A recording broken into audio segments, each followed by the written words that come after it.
Starting all over again is gonna be rough on us, but we're gonna make it. It's Breakfast with Bob. Poncho Man, thank you so much for bringing us back to the Big Island of Hawaii. My name is Bob Babbitt. This was Breakfast with Bob, the Not Quite Kona edition. We are brought to you by Huka One One Credo Tri, Four Seasons Hualalai Challenge Daytona Form Goggles, Canyon Bikes, Normatec Amp Human VeloFix You Can, and of course our Challenged Athletes Foundation.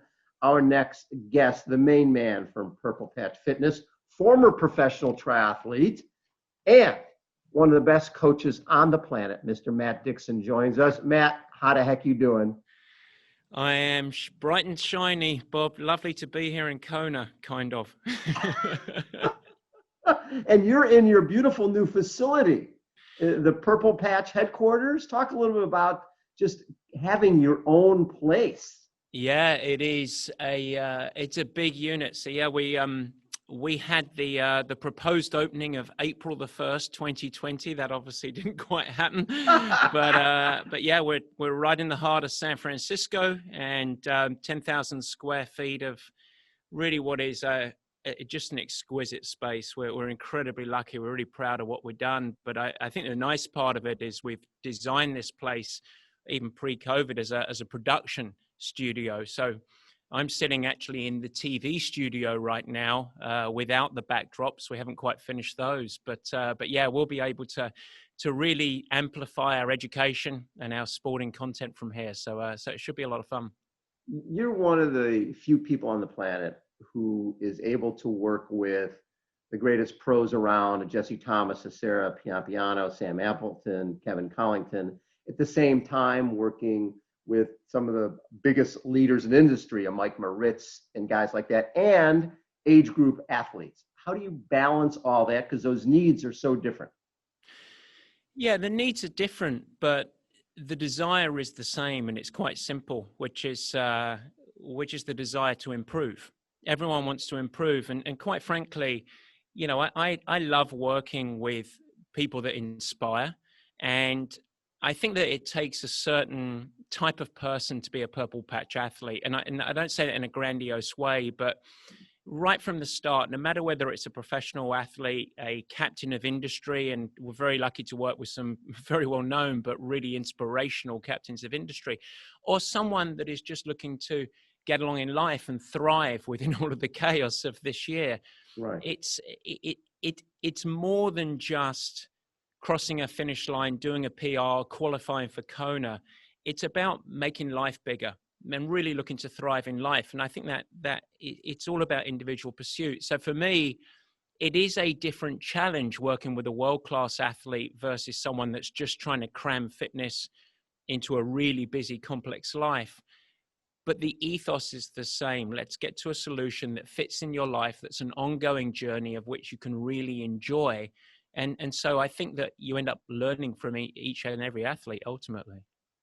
You've also embraced Challenge Athletes Foundation and our athletes. Mohamed Lana, who's a single leg amputee, is somebody you've worked with from the beginning of his journey when he decided to try to go after the para-triathlon when it became a Paralympic sport in 2016. He took a bronze medal at the first ever para-triathlon in the Paralympics. What did you see in Mohamed, and how did he impact the other athletes you work with when he came out to a workout? I'm so glad you asked it like that, because this year has provided a lot of challenge for almost all of us.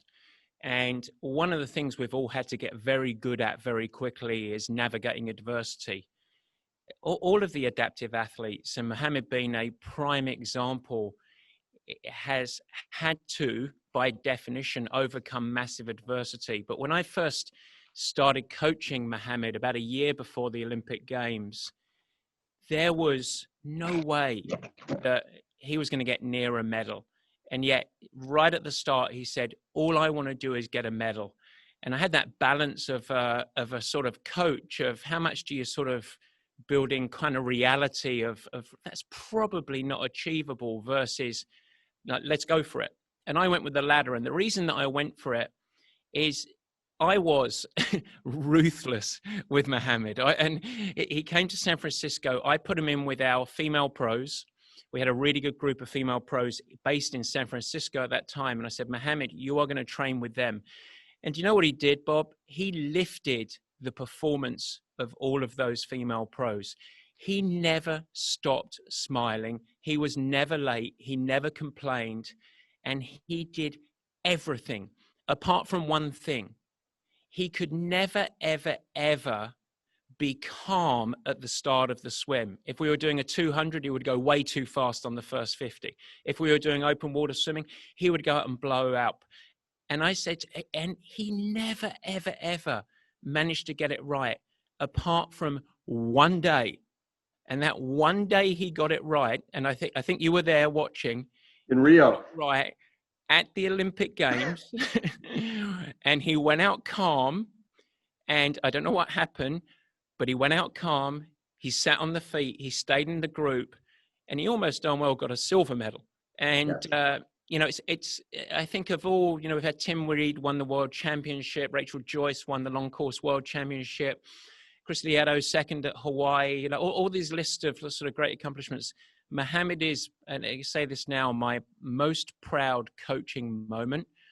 And it's because he absolutely maximized his potential on the day. But more than that, he ended up being an inspiration to lift so many other athletes' performance.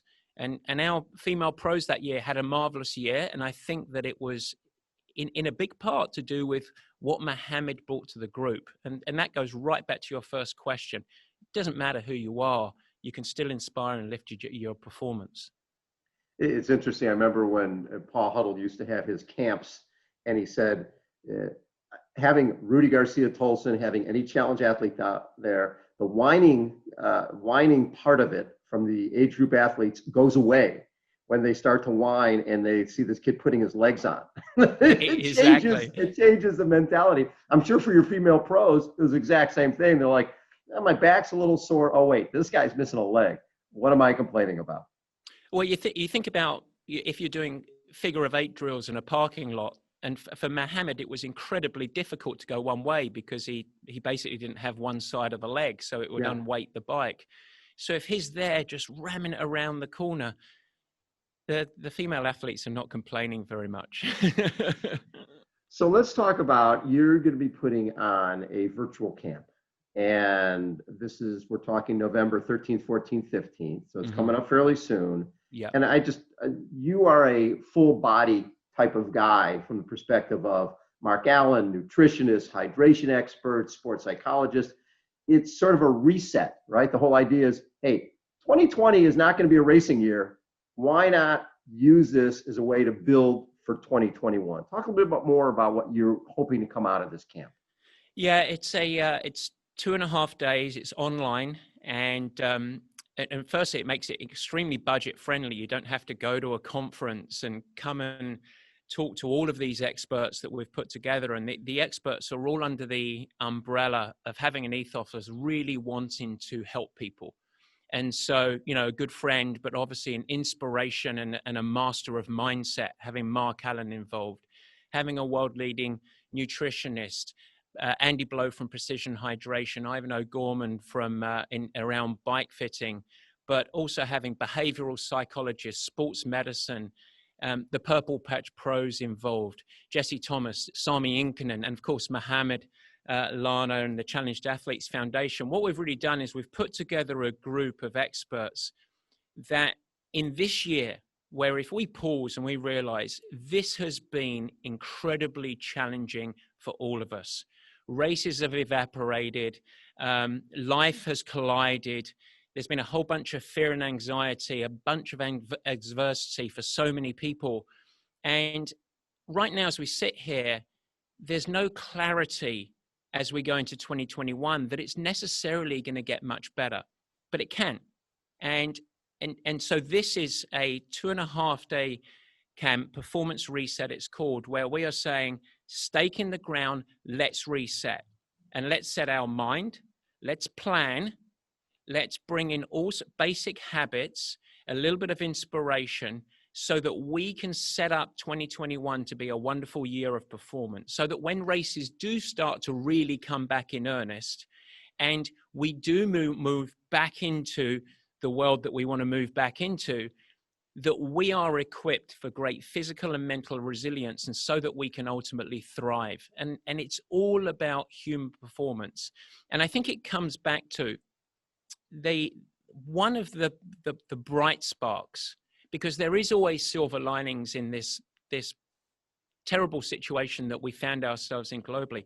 But one of the bright sparks, I believe, is that many athletes in this forced pause where they haven't had racing have maybe been able to come up and get a little bit of perspective over what this sport means to them. Mm-hmm. And the more obsessive, the more driven, that yes, rightfully are very serious and want to improve, I hope that they really can see that this sport is a great lifestyle, and it's an amplifier of your health, your ability to show up in the workplace, to be present with your family. And it's a massive part of it. And so this 2.5-day clinic or conference is really about that, equipping people with the tools and the mindset to go into 2021 and say, 2020 is behind us, let's thrive as we go forward. And we're incredibly excited. And Bob, I know you're going to be a part of it, and we're really excited with the challenged athletes being obviously a huge part of it as well, because we've got such a long relationship with that organization. Well, I'm excited to come up and check out the Purple Patch Performance Center. I was there at Mike Maritz's building when it was all covered in tarps. I'm like, I can't wait to see what's underneath that. So it's you're happy with the way everything turned out with the facility? Yeah, it's honestly, I think there's nowhere else like it. It's sort of one of those that has a real wow effect. It feels very homely, and exquisite is the word, but we want it to be a place for everyone. It's obviously a great home for our San Francisco athletes. It's a great destination for people, our athletes, to come and visit, anyone to come and visit for all of the services. And we've got a fantastic suite of experts that are obviously working out of here. It's not just Purple Patch.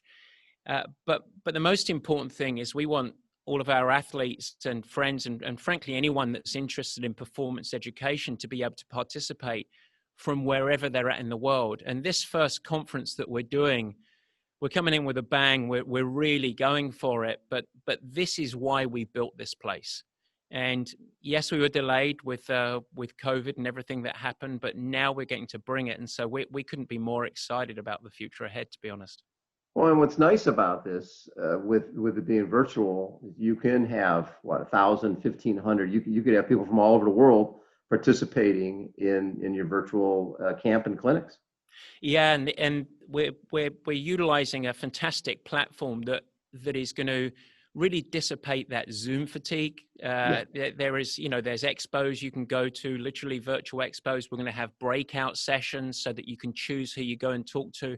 We'll have main stage. So it's going to feel very, very interactive. And then I think that the really nice part is you don't just have to be anchored to your computer the whole weekend, because all of the sessions are recorded. So if you are time zone restricted, we're obviously in California, people can watch them at their own leisure, or leisure, I should say, for the Americans. They can watch them at their own leisure over the coming weeks, because participants get access for a long time with sort of the recorded and post-produced sessions that we're going to do.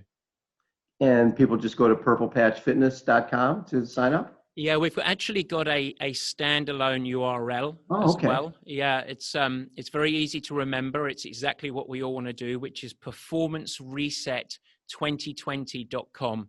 And so, yeah, if people get lost, they can't find it, you can always go to purplepatchfitness.com and jump over. But the standalone website for this is performancereset2020.com.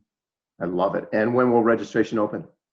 So we are going to release it next week, and or actually, sorry, I should say at the end of this week. So sort of around sort of the end of the Kona week, let's call it that. So so early October, let's call it that we're going to release it.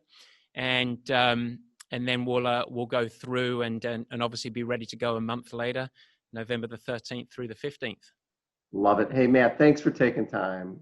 Thank you for all your longtime support of Challenge Athletes Foundation. And I love the Mohamed Lana story is one of my favorites because he's a very unique individual. And actually, I think that race where he won the bronze was the only time he'd ever beaten Mark Barr in all the racing that they had done. And he gets a bronze medal. I think it was because he took caught a little ride in on a wave coming in, a little body surf. And that was the difference between him getting a bronze or being out of the running entirely. So your coaching paid off, my man. No, it's great. And I think we're going to get you fit soon, aren't we? Yes, we are. I turn 70 next year, and under Purple Patch guidance, I want to be faster at 50 than I was at 70. I think there's a book there. I think there's a book there. There's definitely a journey. So I'm excited to help. We will not only make you ride and run faster, we'll make you look younger as well, Bob. Impossible. Impossible. Matt Dixon has been our guest. Again, the camp is 13th, 14th, 15th. And one more time on the website, Matt? performancereset2020.com. All right. Matt Dixon has been our guest, everybody. Breakfast with Bob. Not quite Kona edition, even though we've got Huggos in the background. Thanks, everybody, for tuning in. We'll catch you later. Take care, guys.